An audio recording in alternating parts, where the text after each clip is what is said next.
I am happy to join with you today in what will go down in history as the greatest demonstration for freedom in the history of our nation. 50 years ago, a great American, in whose symbolic shadow we stand today, signed the Emancipation Proclamation. This momentous decree came as a great beacon light of hope to millions of Negro slaves who had been seared in the flames of withering injustice. It came as a joyous daybreak to end the long night of their captivity. But 100 years later, the Negro is still not free. 100 years later, the life of the Negro is still sadly crippled by the manacles of segregation and the chains of discrimination. 100 years later, the Negro lives on a lonely island of poverty in the midst of a vast ocean of material prosperity. 100 years later, the Negro is still languishing in the corners of American society and finds himself an exile in his own land.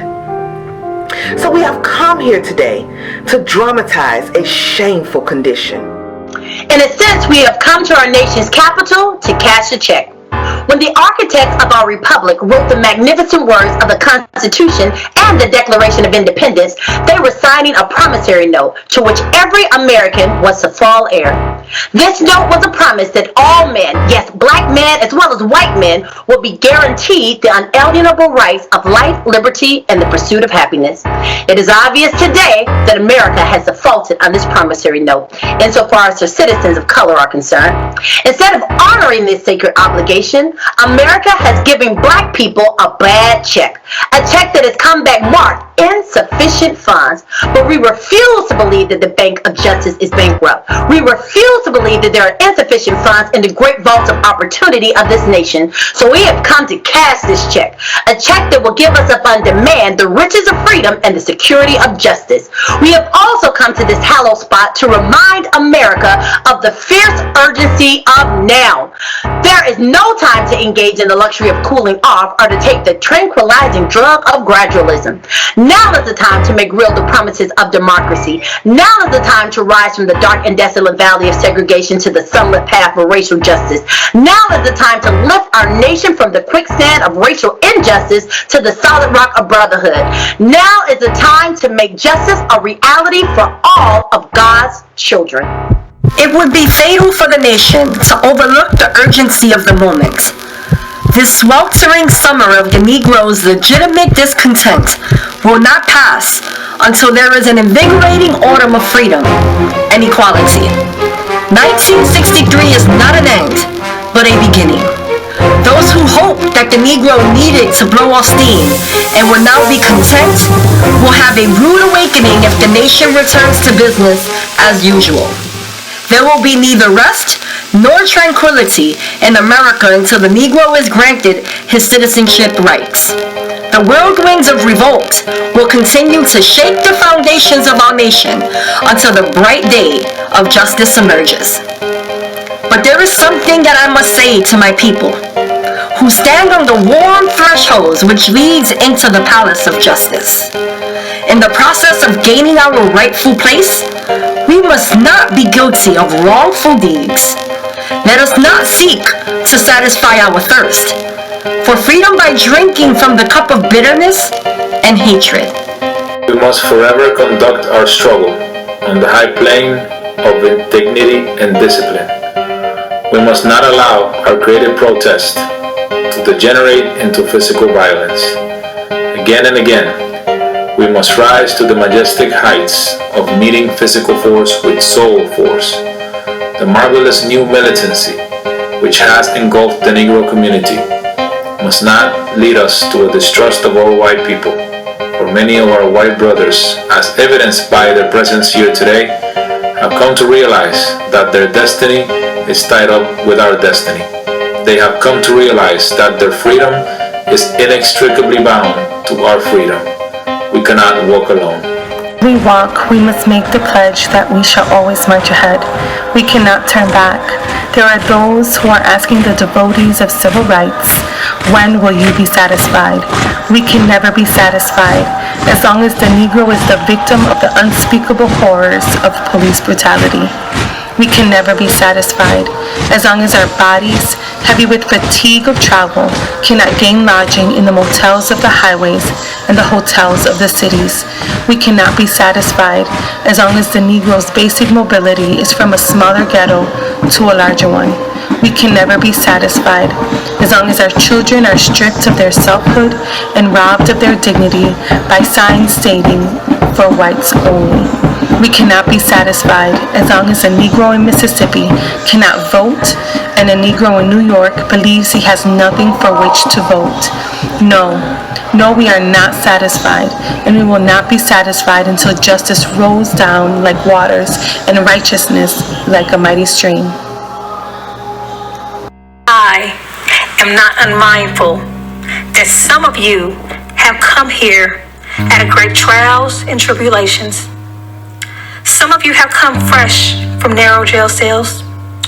Some of you have come from areas where your quest for freedom left you battered by the storms of persecution and staggered by the winds of police brutality. You have been the veterans of creative suffering. Continue to work with the faith that unearned suffering is redemptive. Go back to Mississippi. Go back to Alabama. Go back to South Carolina. Go back to Georgia. Go back to Louisiana.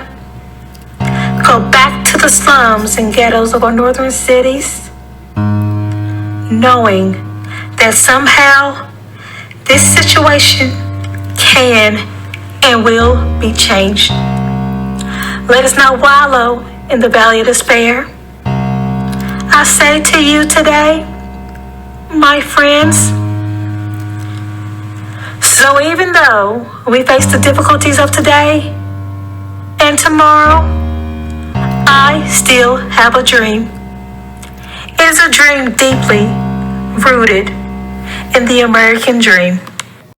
You see, I have a dream that one day this nation will rise up and live out its true meaning of its creed, that we hold these truths to be self-evident, that all men are created equal.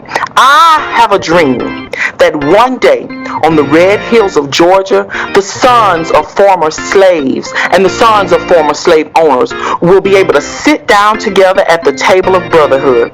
You see, I have a dream that one day, even in the state of Mississippi, a state sweltering with the heat of injustice, sweltering with the heat of oppression, will be transformed into an oasis of freedom and justice. I have a dream that someday my little 4 children will one day live in a nation where they will not be judged by the color of their skin, but by the content of their character. I have a dream today. I have a dream that one day down in Alabama, with the vicious racist, with his governor having his lips dripping with the words of interposition and nullification, one day, right there in Alabama, little black boys and black girls will be able to join hands with little white boys and black girls as sisters and brothers. I have a dream. I have a dream that one day every valley should be exalted, every hill and mountain should be made low. The rough places will be made plain, and the crooked places will be made straight. And the glory, the Lord, shall be revealed, and all flesh shall see it together. This is our hope. This is the faith that I go back to the South with. With this faith, we will be able to hew out of the mountain of despair a stone of hope. With this faith, we will be able to transform the jangling discords of our nation into a beautiful symphony of brotherhood. With this faith, we will be able to work together, to pray together, to struggle together, to go to jail together, to stand up for freedom together, knowing that we will be free one day. This will be the day when all of God's children will be able to sing with a new meaning. My country, 'tis of thee, sweet land of liberty. Of thee I sing. land where my fathers died, land of the pilgrim's pride, from every mountainside, let freedom ring. And if America is to be a great nation, this must become true. So let freedom ring from the prodigious hilltops of New Hampshire. Let freedom ring from the mighty mountains of New York. Let freedom ring from the heightening Alleghenies of Pennsylvania. Let freedom ring from the snow-capped Rockies of Colorado. Let freedom ring from the curvaceous slopes of California. But not only that, let freedom ring from Stone Mountain of Georgia. Let freedom ring from Lookout Mountain of Tennessee. Let freedom ring from every hill and molehill of Mississippi. From every mountainside. Let freedom ring. You want to hear it ring? And when this happens, when we allow freedom to ring, when we let it ring from every village and every hamlet, from every state and every city, we will be able to speed up that day when all of God's children, black men and white men, Jews and Gentiles, Protestants and Catholics, will be able to join hands and sing in the words of the old Negro spiritual, free at last, free at last. Thank God Almighty, we are free at last.